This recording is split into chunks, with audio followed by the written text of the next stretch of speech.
On connaît tous l'excuse numéro 1 pour ne pas faire de sport, le manque de temps. On s'imagine qu'il faut absolument de longues, très longues sessions pour avoir des résultats. Mais... Et si je vous disais que 240 petites secondes pouvaient être plus efficaces qu'une heure entière de course? C'est le grand duel du jour. D'un côté, on a le bon vieux footing, le classique de l'endurance. Et de l'autre, une méthode explosive, ultra courte. Alors, qui gagne vraiment la bataille des calories et de la forme? On va décortiquer ça tout de suite. Bon, pour commencer, posons les bases. Le jogging, on connaît, c'est long, c'est un effort modéré et ça brûle des calories principalement sur le moment. Le Tabata, lui, c'est tout l'inverse. C'est extrêmement court, à une intensité maximale. Et son grand secret, c'est qu'il continue de brûler des calories bien après la fin de la séance. Allez, intéressons-nous de plus près à ce fameux challenger qui promet de tout changer, avec une durée qui semble presque trop belle pour être vraie. Oui, seulement 4 minutes. 4, c'est le temps qu'il faudrait pour transformer son corps en une véritable machine à brûler les graisses. C'est court, c'est intense, c'est brutal, mais apparemment c'est d'une efficacité redoutable. Mais alors qu'est-ce que c'est concrètement ? Le protocole Tabata, c'est un principe très simple. On enchaîne 8 cycles. Chaque cycle est composé de 20 secondes d'effort total à 100% de ses capacités, suivi de 10 petites secondes de repos. On fait ça 8 fois et c'est tout. Et quand on regarde les chiffres, la différence est frappante. Un footing tranquille, ça va brûler environ 7 calories par minute. En revanche, avec le Tabata, on explose les compteurs, on passe entre 10 et 16 calories sur la même durée. La dépense d'énergie immédiate est donc bien plus élevée. Mais comme on le disait, le plus intéressant, ce n'est pas forcément ce qui se passe pendant l'effort. Non, le vrai secret, la magie du truc, c'est ce qui se passe une fois qu'on a terminé. C'est ce qu'on appelle l'effet post-combustion ou afterburn. Ce phénomène scientifique, ça s'appelle l'EPOC. Pour faire simple, après un effort aussi intense, le corps est en panique. Il a besoin de beaucoup d'énergie et d'oxygène pour se réparer et revenir au calme. Et cette dette d'oxygène force le métabolisme à tourner à plein régime. Résultat, on continue de brûler des calories pendant des heures, même en étant tranquillement dans son canapé. Et c'est là, sur ce graphique, que tout devient limpide. Pour le jogging, la dépense s'arrête presque nette après l'effort.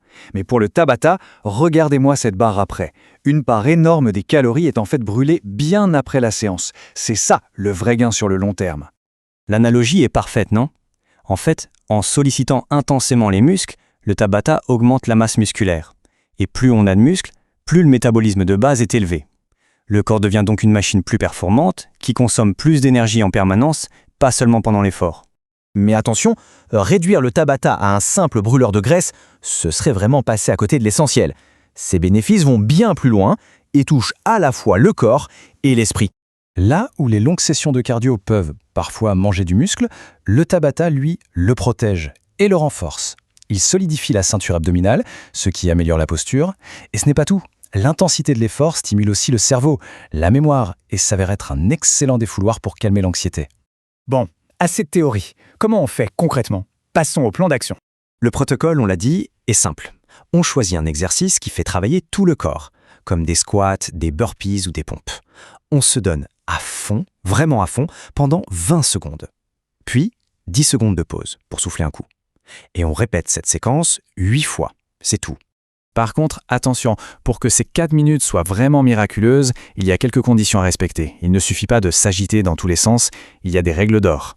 Le point crucial, c'est la nutrition. Le corps ne peut pas construire du muscle à partir de rien. Il a besoin de carburant et surtout de protéines de bonne qualité. Et tout aussi important, le repos.